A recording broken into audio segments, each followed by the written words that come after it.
ఏం పని చేస్తుంటారా మీరు? ఇక లోకల్గా ఆన్లైన్ సెంటర్ ఉన్నది. జనాలు నడుచుకుంటూ ఉంటా. రియల్ ఎస్టేట్ ఏమైనా చేస్తారా? లేదండి, అలాంటిది ఏం లేదు. ఇట్లా కాంగ్రెస్ వచ్చి 3 ఏళ్ళు, గతంలో కేసీఆర్ 10 ఏళ్ళు. పబ్లిక్ ఏమనుకుంటారు, ఎవరు బెటర్ అనుకుంటారు? మీరు పబ్లిక్లో ఉంటా అంటారు కాబట్టి ఎవరు బెటర్ అంటారు? వాస్తవంగా కిషోర్ మీద సవాల్ చేసుకుంటూ, కాంగ్రెస్ పార్టీ గెలుపు కోసం చాలా కృషి చేసినాం. మా ఊరు నుంచి కూడా ఇదే మందుల సాములు గారు ఊరికి వస్తే మేము చందాలు ఇచ్చి గెలిపించుకోవడానికి మొదట్లో మేము ఉన్నాం. కానీ ఇప్పుడు ఏ విధంగా అయిందంటే కనీసానికి మాకు 6 నెలల్లో రోడ్డు అమలు చేస్తా అన్నాడు. 3 సంవత్సరాలైనా కూడా రోడ్డు పునరుద్ధరణ చేయలే. చాలా ఇబ్బందులు ఎదుర్కోవాల్సి వస్తుంది. అడుగుతురా మరి ఏమంటుండే, ఎందుకు డిలే అవుతుందంట? ఈసారి మేము ప్రశ్నిస్తున్నాం, అడుగుతున్నాం. అంటే మాకు ఇది కావాలి, మీరు హామీ ఇచ్చారు కదా, దాన్ని నెరవేర్చుకోండి అని ప్రతిసారి పోయినా నెల లోపల చేస్తా అని చెప్పడం, దాన్ని వదిలేయడం. రీజన్ ఏంది? మీరు ఎందుకు ఏం అబ్జర్వ్ చేస్తారు? నిధులు లేకనా, లేకపోతే ప్రభుత్వం నుంచి వీళ్ళకి రావట్లేదు? రీసెంట్గా కంకర కూడా వేసి పెట్టారు, దాంతో ఆగిపోయింది. ఇప్పుడు పస్తాల నుంచి పసునూరుకు వెళ్ళే దారిలో పిల్లలు పోవడానికి దరిద్రమైన రోడ్డు అయిపోయింది. మేము ఊరిలో చందాలు వేసుకొని ఆ రోడ్డును బాగా చేసినాం. మళ్ళీ వర్షాలు పడ్డాయి, ఇప్పుడు పోవడానికి అన్ని గుంతలు పడి ఇబ్బంది పడుతున్నారు. నేను ఒక వీడియో చూసిన, కోమారెడ్డి రాజగోపాల్ రెడ్డి పైన కోమారెడ్డి వెంకరెడ్డి పైన విరుచుకుపడతా ఉండు, రెచ్చిపోతా ఉండు. ఏం జరిగింది? ఇద్దరి మధ్య ఏమైనా గొడవ, వ్యక్తిగత గొడవలు ఏమున్నాయా? పొలిటికల్గానే ఏమన్నా ఇబ్బంది పడతా ఉన్నారు? వ్యక్తిగత గొడవలు ఎక్కడా లేవు. కానీ వాస్తవంగా ఏంటంటే గతంలో రాజగోపాల్ రెడ్డి గారు అయితే ఎంపీగా చేసినప్పుడు ఆయంలో ప్రతి విలేజ్కి ఆయన నుండి లబ్ధి పొందిన వాళ్ళు ఉన్నారు. వాస్తవంగా ఈవెను పార్టీ పరంగా కాకుండా పార్టీ వేరే కానీ కాలేజ్ స్టూడెంట్స్ కానీ ఎవరైనా కూడా ఆయన దగ్గరికి పోతే ఏ విధమైన సాయం కోరినా కూడా చేయడానికి సిద్ధంగా ఉన్నారు. అన్ని విధాలుగా ఆదుకున్న పెద్ద మనిషి అంటే రాజగోపాల్ రెడ్డి గారు. మరి ఇప్పుడు వీళ్ళ సపోర్ట్ లేకుండానే గెలిచినట్టు నేను మాట్లాడుతూ ఉండు కదా. ఆయనేమో 100 సార్లు నా ఇంటి చుట్టూ తిరిగితే టికెట్ కోసం నేను ప్రయత్నం చేసినా, ఇప్పించినా, గెలిపించినా, ప్రచారం చేసినా అని చెప్తున్నాడు. ఈయనేమో వాళ్ళ సపోర్ట్ లేకుండానే గెలిచిన లైన్లో మాట్లాడుతున్నాడు. లేదు, వాస్తవంగా రాజగోపాల్ రెడ్డి, వెంకరెడ్డి గారి వలనే ఈయనకు ఇక్కడ అవకాశం దొరికింది. అదేవిధంగా కిషోర్ మీద ఉన్న వ్యతిరేకత మీద ఆయన చేయబట్టి చాలామంది పార్టీ కార్యకర్తలు కానీ మిగతా వాళ్ళు కానీ ఇబ్బంది పడి వ్యతిరేకత వచ్చిన భావంలో ఎక్కడ సందిగ్ధంలో ఉన్నప్పుడు రాజగోపాల్ రెడ్డి సార్ కానీ వెంకరెడ్డి సార్ కానీ సరే ఆయన తీసుకొచ్చి సాములు గారిని ముందుకు తీసుకొచ్చి టికెట్ ఇప్పించడం జరిగింది. అత్యధిక మెజార్టీతో గెలిపించడం జరిగింది. 100% వాళ్ళది ఉంది, కృషి ఉన్నది. లేకుండా అయితే అసలు జరగదు. ఇప్పుడు ఆనాడు ప్రచారానికి వీళ్ళు ఉపయోగపడ్డారు. నేను ఒక మాట మాట్లాడుతూ, నీ మునుగోడు నువ్వు చూసుకో, నీ నల్గొండ నువ్వు చూసుకో, నా తుంగతుర్తి నా ప్రజలు నన్ను గెలిపించారు, నా కోసం గెలిపించారు అన్న లైన్లో మాట్లాడుతూ ఉన్నాడు. మిమ్మల్ని మేము ఒకటే అడుగుతున్నాము ఏంటంటే, సరే మీరు ఎవరైతే మీరు చెప్తున్నారో మీకు సంబంధించిన తుంగతుర్తి కాన్స్టిట్యూన్సీ సంబంధించి ఎక్కడ ఏ విధంగా డెవలప్ చేసిరో, చేస్తాను హామీలు ఇచ్చిరో వాటిని ఎక్కడ నెరవేర్చారో చూపెట్టమని చెప్తున్నాం, కోరుతున్నా. దాని మాకే ఇచ్చిన హామీ 6 నెలల్లో చేస్తాన రోడ్డు 3 సంవత్సరాలు అయినా కూడా ఇప్పటివరకు కాలేదు. దానివల్ల ఎంతమంది ఇబ్బంది పడుతున్నారో మీరు ఒకసారి చూడండి. పస్తాల వెళ్ళి చూడండి. ఆ స్కూల్కి వెళ్ళే పిల్లలు పసునూరు దారిలో అటు జడ్బిహెచ్ఎస్ పోతారు, ఇటు మోడల్ స్కూల్కి పోతారు. దానివల్ల వర్షం పడితే పిల్లల ఇబ్బంది దారుణం. గుంటల రోడ్డు, మొన్నటిదాకా గుంటల రోడ్డు ఉండే కంకర పోసిరు, అప్పటికే ఆపిరు. అంటే ఇలాంటి సమస్యలు చాలా ఉన్నాయి. అభివృద్ధి చేస్తున్నాను, ఎక్కడ కనబడాలి కదా. ఇప్పుడు మందుల స్వామిలో స్వతహాగా మాట్లాడినట్టు అనిపిస్తుందా, లేకపోతే బ్యాక్ ఎండ్ ఎవరైనా కావాలని మాట్లాడుతున్నట్టు మీకు అర్థమైందా? అసలు నాకు ఆ విషయం ఏంటంటే ఎస్సీ అంటున్నాడు, ఎస్సీ సామాజిక వర్గాన్ని చేసి అనుకున్నాం. ఇప్పుడు కావాలంటే 9 మండలాలకు సంబంధించి కనీసానికి ఎస్సీకి ఎంతమంది కేటాయించిన అనేది కూడా చెప్పాలి కదా. అది కూడా లేదు. ఇప్పుడు వలస వచ్చిన వాదులకే మండల పార్టీలు ఇస్తున్నారు, అది ఎంతవరకు కరెక్ట్? ఆయన పార్టీ గతంలో బీఆర్ఎస్ పార్టీ నుంచి వచ్చిన వాళ్ళకి అధ్యక్ష హోదా ఇస్తున్నా, ఖచ్చితంగా అదే చేస్తున్నాడు. అది ఎందుకు చేస్తున్నారు అర్థం, కష్టపడ్డ కార్యకర్తలకు గుర్తించి వాళ్ళకి న్యాయం చేయమనండి. మీ ద్వారా మేము కోరుకున్నది అదే. కష్టపడి కార్యకర్తగా నిలబడి ఎదుటి వ్యక్తికి సవాల్ చేసుకుంటూ నిలబడ్డ వ్యక్తులకు పార్టీ జెండాను మోసి కాపాడిన వ్యక్తులకు న్యాయం చేయమని కోరుతున్నాం, అంతే. ఇప్పుడు కోమటిరెడ్డి బ్రదర్స్ ఎస్సీలు అంటే కాస్త చులకనగా చూస్తారు, ఎస్సీ నియోజకవర్గం అంటే చులకనగా చూస్తారు అని మాట కూడా అన్నాడు. ఒక విషయం చెప్పనా, ఈవెన్ ఎస్సీ ఎస్టీ బీసీ అనే ఎక్కడ తేడా లేకుండా ఆయన దగ్గరికి వెళ్ళి ఆపదని ఆయన దగ్గరికి వెళ్ళి ఉంటే సాయం చేయడంలో ముందుంటారు రాజగోపాల్ రెడ్డి గారు, వెంకటరెడ్డి గారు.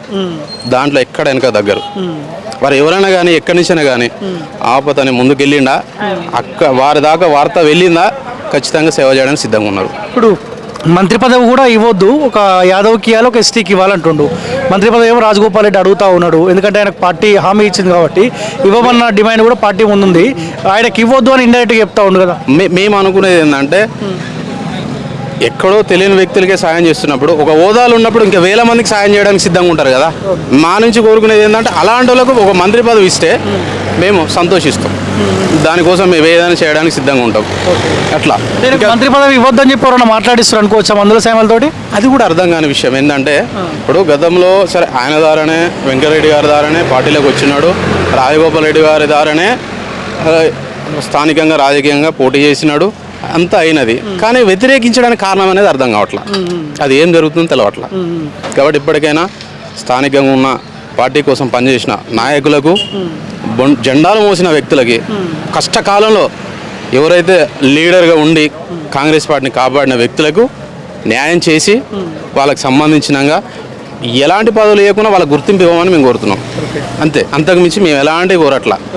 కాకపోతే ఏంటంటే మా బాధ ఏంటంటే పక్క పార్టీ నుంచి వలసవాదులు ఉన్నారు కదా, పక్క పార్టీలో 10 ఏళ్ల పాటు పనిచేసి గెలవగానే ఇలా పడ్డోళ్ళకి పదవులు ఇచ్చి వాళ్ళని పక్కన చేర్చుకుంటే మిగతా వాళ్ళ కష్టకాలంలో ఉన్న నాయకులు ఎక్కడ పోవాలి, వాళ్ళ గుర్తింపు ఎక్కడ రావాలి? కనీసం వాళ్ళ కార్యకర్తలకు గుర్తించే కావాల్సింది అది కావాలి కదా మాకు. దానికోసం మేము కొట్లాడుతున్నాం, అంతకుమించి. మీది ఎవరే? మాది ఊరు అండి. నాగారమేనా? ఏం పని చేస్తుంటాం? మాది నాగారం అండి, మీ ఉడ్రోలో. ఏం పని చేస్తావే? మీ మట్టి పని చేస్తాం సార్. మట్టి పని పోలే, మరి పని పోలే? మీ కూలి పని చేస్తాం. మాకైతే ఇల్లు లేవు. అయితే మాకు ఎలాంటి పరిస్థితులు కూడా మాకు ఇల్లు ఇవ్వలేదు. ఎందుకు అప్లై చేసుకోలేదు? ఇందిరమ్మ ఇల్లు ఇస్తున్నట్టు కదా, 5 లక్షలు 6 లక్షలు అయితే ఇచ్చారు కానీ వేరే వాళ్ళకి ఇచ్చారు కానీ మాకైతే వేయలేదు. కష్టపడి కూలీలకు మాకు వేయలేదు. ఇప్పుడు మీకు జాగ్ ఉందా? మాకు జాబ్ లేదు, ఏమి లేదు. జాగా ప్లేస్ ఉందా? ప్లేస్ ఉంది ఉంది కానీ మాకైతే వేయలేదు ఇప్పటివరకు. అయితే ఇప్పుడు మీ ఊర్లో ఎంతమందికి వచ్చింది ఇందిరమ్మ ఇల్లు? మా ఊళ్ళో 5 ఇండ్లకు వచ్చినాయి. సరే, మా ఊళ్ళోకి అయితే మాకు అయితే రాలేదు. మా భార్య భర్తలు కూడా గొడవ అవుతుంది, మా అమ్మ నాయన కూడా గొడవ అవుతుంది. మాకైతే ఇంతవరకు అయితే ఇల్లు రాలేదు. మా భార్య భర్తకు ఇల్లు ఉంది కానీ మా అమ్మ నాయనకు, మా మేనత్తకు భర్త లేడు, వాళ్ళకు కూడా ఇల్లు రాలేదు. మాకు ఇల్లు కావాలని కోరుతున్నాం, అంతే. మాకు ఏమీ లేదు. కలిసిన ఎమ్మెల్యే ఇప్పుడు మీ మందుల సేమల్ని కలిసి ఇస్తాడు. వచ్చిపోతాడా మీ ఊరికి? వచ్చిపోతాడా? ప్రతి ఒక్కరు 2 రోజులు ఒకసారి వచ్చిపోతాడు. ఇంకేమైనా పనులు చేసిండా? ఇప్పటివరకు అయితే ఏం చేయలేదు, చేస్తా ఉన్నాడు. మరి ఫస్ట్ సారి చేసిండు, ఫస్ట్ వాయిదా చేసిండు, ఇప్పుడు కూడా చేస్తున్నాడు, చేపిస్తున్నాడు. ఇప్పుడు మరి ఏదైనా మరి మాకు కలిసి వస్తుందో కలిసి రాదో చూడాలని చూస్తున్నాం. అంతమందుకు టీఆర్ఎస్ ఉన్నప్పుడు ఇక్కడ ఇసుక దందా నడుస్తుండే బాగా. ఇసుక దందా ఏం లేదు, అప్పుడు నడుస్తుండే కదా. అప్పుడు నడిచింది, ఇప్పుడు ఏం నడుస్తలేదు. ఎక్కువ మొత్తం బంద్ అయిందా? ఇప్పుడు బంద్ అయింది. మట్టి దందా ఏమైనా నడుస్తుందా? మట్టి ఏం నడుస్తలేదు. ఒక ట్రాక్టర్, ఒక టిప్పర్, ఒక లారీ కూడా పోతలేదా? అప్పుడు కూడా పోతాయి. ఇప్పుడు కొత్త ఇల్లు వస్తాయి కదా, ఇప్పుడు 2 వాయిదాలు వస్తాయి కదా, దానివల్ల వస్తూనే ఉంటాయి. కాకపోతే ఇళ్ళకి పోనీ లీగల్గా పోనీ కానీ ఇన్లీగల్గా ఏమైనా అమ్ముకుంటారు అయితే ఏం పోతలేవు. చూసావు, నేను ఏదో ప్రెస్ మీట్ పెట్టి మాట్లాడినట్టు ఏదో విన్నావా? ఏం లేదు సార్. కోమటిరెడ్డి రాజగోపాల్ రెడ్డిని, వెంకరెడ్డిని తిడుతున్నట్టున్నాడుగా. ఏమో తెలియదు సార్, అయితే ఏం లేదు. ఇప్పుడు ఇక్కడి నుంచి అయితే ఏం నడుస్తుంది మరి ట్రాక్టర్లు అయితే. కాకపోతే ఇళ్ళలో ఈ కొత్త ఇళ్ళ వరకు అయితే పోతున్నాయి. కేసీఆర్ ఉన్నప్పుడు బాగుండేనా, రేవంత్ రెడ్డి వచ్చినాక మంచిగా అనిపిస్తుందా? ఇప్పుడే బాగా అనిపిస్తుంది. ఇప్పుడే బాగా అనిపిస్తుంది. మనం కేసీఆర్ ఉన్నప్పుడు డబుల్ బెడ్రూమ్ ప్రయత్నం చేయలేదు అప్పుడు? మరి మీ వాళ్ళకు అప్పుడు రాలేదు, ఇప్పుడు కూడా రాలేదు మాకు. మరి అప్పుడు రాలేదు, ఇప్పుడు రాలేదు. ఇప్పుడు అయితే ఈయన కూడా ఇబ్బంది పెడతలేడు, ఆయన కూడా ఇబ్బంది పెట్టిండు, మాకేం రాలేదు. సరే, మా బంధువులకైతే వచ్చింది అక్కడ హైదరాబాద్ డబుల్ బెడ్రూమ్. ఇక్కడ అయితే మాకైతే ఇల్లు అయితే ఏం రాలేదు. ఏం పేరు? నా పేరు జాజుల వీరయ్య. ఓకే, ఇది తుంగతుర్తి కిందకి వస్తుంది నగరం. ఓకే, ఇది దాటితే సూర్యాపేటకి. ఓకే, మీ ఎమ్మెల్యే మందుల శ్యామలి. అవును. ఏందన్నా, నిన్న సోషల్ మీడియాలో బాగా రాజగోపాల్ రెడ్డి, కోమారెడ్డి పైన ఆయన విరుచుకుపడ్డాడు. పబ్లిక్ ఏమనుకుంటారు, ఎందుకు ఇద్దరి మధ్యలో గొడవలు ఏమైనా ఉన్నాయా? వ్యక్తిగత గొడవలా లేకపోతే పొలిటికల్ గొడవలైనా? ఇవి అయితే పొలిటికల్గా అంటే వాస్తవానికి రాజగోపాల్ రెడ్డి గారు అది కావాలని అయితే ఇన్వాల్వ్ ఏం కాలేదు. మరి ఎమ్మెల్యే గారు ఎందుకు అట్లా బరెస్ట్ అయ్యింది అనేది అర్థం కాని విషయం. రాజగోపాల్ రెడ్డి గారు 2009 నుంచి 2014 వరకు ఇక్కడ ఎంపీగా సేవలు అందించారు. ఆ తర్వాత వాళ్ళ అన్నగారు వెంకటరెడ్డి గారు కూడా సేవలు అందించారు. కాబట్టి ఈ ఏరియా తుంగతుర్తి ఏరియా మొత్తం వారికి తెలుసు. ప్రతి విలేజ్లో వాళ్ళు సర్వీసు ఎంపీలుగా చేసిరు కానీ ఎమ్మెల్యే కంటే ఎక్కువ సర్వీస్ చేసిరు. అంటే ఎమ్మెల్యే ఎక్కువ ప్రజల్లో ఉండే వ్యక్తి కాబట్టి ఆ స్థాయిలో వాళ్ళు పనిచేసారు. కాబట్టి ఇక్కడ ఎక్కువ అభిమానులు ఉంటారు. మరి ఆ ఉద్దేశంతో అక్కడ దత్తప్పగూడెంలో కాంగ్రెస్ పార్టీకి సేవలు చేసి పాపం ఇద్దరు కొడుకు బిడ్డ ఇద్దరు చనిపోవడంతో వాళ్ళని పరామర్శించడానికి వచ్చిన సందర్భంలో మీడియా వాళ్ళు అడిగిన సందర్భంలో కొంచెం గందరగోళం ఉందని చెప్పారు. అంతేగాని మరి తుంగతుర్తి విషయంలో అయితే ఎక్కువ ఏం జోక్యం చేసుకోలే. ఆయన అడిగితే సాయం చేస్తాడు కానీ రాజకీయాలు అయితే చేసే వ్యక్తులు అయితే కాదు. బీఆర్ఎస్ పార్టీ నుంచి కాంగ్రెస్ పార్టీలో కొంతమంది జాయిన్ అయ్యారు. దానివల్ల కాంగ్రెస్ పార్టీ కార్యకర్తలకు కడుగట్టిన కాంగ్రెస్ పార్టీ కార్యకర్తలకు కొంత ఇబ్బంది పడతా ఉన్నారు. పట్టించుకోవాలన్న మాట అయితే ఆయన చెప్పిండు. జగ్గారెడ్డి ముందే ఈ అంశం మాట్లాడండి అనుకుంటా. సో నన్ను టార్గెట్ చేసే మాట్లాడండి, వేముల వీరేశంని టార్గెట్ చేసే మాట్లాడిన ఆ ఉద్దేశంతో ఈయన మాట్లాడినట్టు కనిపిస్తూ ఉంది. ఈ తుంగతుర్తిలో బీఆర్ఎస్ పార్టీ నుంచి కాంగ్రెస్ పార్టీలో చేరిన వాళ్ళకి ఎక్కువ ప్రిఫరెన్స్ ఇవ్వడం, కాంగ్రెస్ పార్టీ వాళ్ళకి తక్కువ ప్రిఫరెన్స్, ఇటువంటిది ఏమైనా జరుగుతూ ఉందా? అయితే రాజగోపాల్ రెడ్డి గారు అన్నది ఏంటంటే ఈ రెండు నియోజకవర్గాల్లో ఎమ్మెల్యే అభ్యర్థులు ప్రస్తుతం ఉన్న ఎమ్మెల్యేలు ఇద్దరు టీఆర్ఎస్ పార్టీ నుంచి చేరారు. కాబట్టి ఆ క్రమంలో వారితో పాటు వచ్చిన వాళ్ళతో కొంచెం ఇబ్బందులు వస్తున్నమాట వాస్తవం అని చెప్పిన. అంతేగాని రాజగోపాల్ రెడ్డి గారు వాళ్ళని టార్గెట్ చేయాల్సిన అవసరం అయితే ఆయనకు లేదు. ఎందుకంటే గతంలో పార్లమెంట్ సభ్యులుగా ఉన్నప్పుడు ఈ నగరకల్ అయితేంది తుంగతుర్తి అయితేంది ఆయన పరిధిలోనే ఉండే. కాబట్టి ఆ ఉద్దేశంతో ఈ రెండు నియోజకవర్గాల్లో వారితో పాటు వచ్చిన వాళ్ళతో కొంత ఇబ్బంది ఏర్పడుతున్నమాట వాస్తవం. దాన్ని కొంచెం పార్టీ కూడా గమనించి వారికి న్యాయం చేయాలని అన్నారు. అంతేగాని దాన్ని ఏమి రాజకీయం చేయలేదు. నిన్న మాట్లాడిన వీడియో మొత్తం మీరు చూసే ఉంటారు. మందల సేమలు మాట్లాడి ఎందుకు అంత ఘాటుగా మాట్లాడాల్సిన అవసరం దేనికి వచ్చింది? అంతగానో వాళ్ళు పక్క నియోజకవర్గం నుంచి వచ్చి తుంగతుర్తిలో వాళ్ళు వేలు పెడతా ఉన్నారా? మందల సేమలకు వ్యతిరేకంగా ఏమైనా పనులు వాళ్ళు చేస్తూ ఉన్నారా? అయితే మందుల సామెల్ గారిని టార్గెట్ చేసి రాజగోపాల్ రెడ్డి గారు కానీ వెంకటరెడ్డి గారు కానీ ఏమీ మాట్లాడలేదు. కానీ ఎందుకు ఎమ్మెల్యే గారు అంత రియాక్ట్ అయ్యారు అనేది ప్రజల్లో ఒక చర్చ నడుస్తుంది తుంగతుర్తి నియోజకవర్గంలో. వాస్తవానికి సామెల్ గారు వచ్చింది మొట్టమొదట టీఆర్ఎస్ నుంచి కోమటిరెడ్డి వెంకటరెడ్డి గారి ఇంటికి వెళ్ళారు. ఆయన నుంచి ఆ తర్వాత రాజగోపాల్ రెడ్డి గారి దగ్గరికి వెళ్ళారు. వాళ్ళిద్దరు కలిసి టికెట్ ఇప్పించడంలో కానీ గెలిపించడంలో కానీ వారితో పాటు దామోదర్ రెడ్డి గారు కూడా ఈ ప్రాంతంలో 5 సార్లు ఎమ్మెల్యే అయినటువంటి దామోదర్ రెడ్డి గారు మంత్రిగా పనిచేసినారు. వాళ్ళ పాత్ర ఇక్కడ అసలు కాంగ్రెస్ పార్టీ లేదు. 1985కు ముందు వాళ్ళు వచ్చాకనే దామోదర్ రెడ్డి గారు వచ్చాకనే ఇక్కడ కాంగ్రెస్ పార్టీ ఉంది. ఆ తర్వాత వీళ్ళు ఎంపీలుగా పనిచేశారు.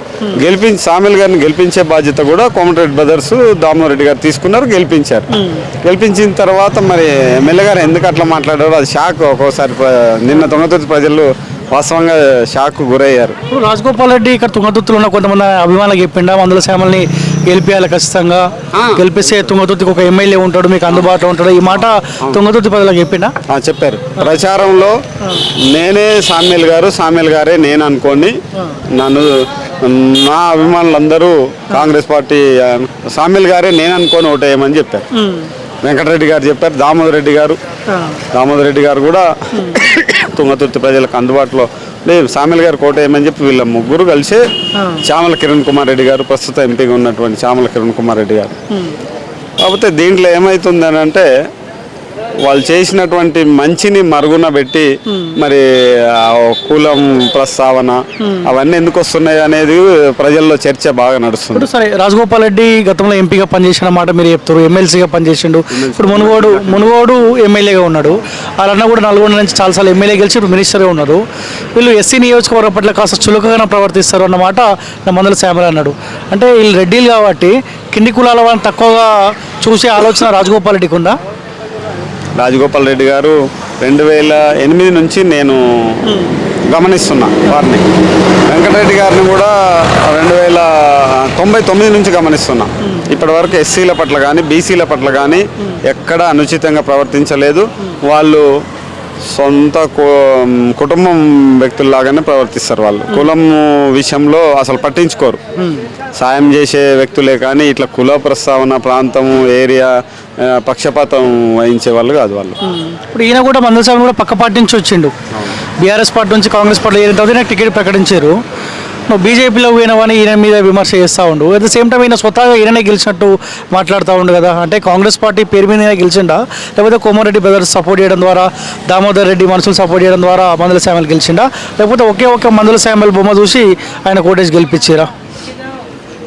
అప్పుడు ఉన్నటువంటి పరిస్థితుల్లో కాంగ్రెస్ పార్టీకి కోమటిరెడ్డి బ్రదర్స్, దామోదర్ రెడ్డి గారు, ఇంకా చామల కిరణ్ కుమార్ గారు వీళ్ళంతా క్యాంపెయినింగ్ చేస్తున్న క్రమంలో ఇంకా పార్టీలో చేరలేదు. లాస్ట్ మూమెంట్లో సామ్యుల్ గారు కాంగ్రెస్ పార్టీలో చేరిన తర్వాత వాళ్ళు ఆలోచించి కిషోర్ మీద ఉన్నటువంటి వ్యతిరేకతతోని సామ్యుల్ గారికి ఇస్తే బాగుంటుంది అన్న ఉద్దేశంతో వీళ్ళు టికెట్ ఇప్పిస్తే సామ్యుల్ గారికి వచ్చింది. సామ్యుల్ గారిని ముందుండి ప్రచారం చేసి గెలిపించారు. అంతే తప్పితే వాళ్ళు జోక్యం చేసుకోవటానికి ఏమీ లేదు. అదైతే తప్పుడు ఆరోపణ. నేను ఒక రకంగా కులం అడ్డం పెట్టుకొని మాట్లాడుతూ అనిపించిందా? సౌడబ్బు ఊడతాం, దండోరం ఊగిస్తాం, ఇటువంటి కామెంట్స్ చేస్తుండే కదా. ఆ మాటకు వస్తే అసలు సామ్యుల్ గారు ఆ మాటలు ఎందుకు అంటున్నారో అర్థం కావట్లేదు. ఎందుకంటే దండోరా ఎందుకు వస్తుంది, చౌడప్ప ఎందుకు వస్తుంది, కుల ప్రస్తావన ఎందుకు వస్తుంది? ఇది ఎస్సీ నియోజకవర్గం కాబట్టి మిమ్మల్ని ఎస్సీగా టికెట్ ఇప్పించి వాళ్ళు గెలిపించారు. గెలిపించినప్పుడు మీరు టికెట్ అడగడానికి పోయినప్పుడు ఇదే కోమటిరెడ్డి వెంకటరెడ్డి గారి ఇంటికి వెళ్ళారు, రాజగోపాల్ రెడ్డి గారి ఇంటికి వెళ్ళారు, చామల కిరణ్ కుమార్ గారు కూడా క్యాంపెయినింగ్లో ఇక్కడ ఉండి 20 రోజుల పాటు ఇక్కడ ఉండి, దామోదర్ రెడ్డి గారు ఆరోగ్యం సహకరించకపోయినా వారు కూడా ఇక్కడ ఉండి గెలిపించారు. కుల ప్రస్తావన అనేది లేదు. ఇప్పుడు కావాలని చేసేదే కానీ అది కులం అనేది కామెంట్స్ మందుల శామ్యుల్కు రాబోయే రోజుల్లో ఇబ్బంది అయ్యే అవకాశం ఉంటుందా? పొలిటికల్ కెరియర్ మీద పడే అవకాశం ఉంటుందా? అయితే ఎందుకంటే అది అసలు సామ్యుల్ గారు ఇప్పటి వరకు ప్రజాప్రతినిధిగా వార్డు మెంబర్గా కూడా పనిచేయలేదు నాకు తెలిసి.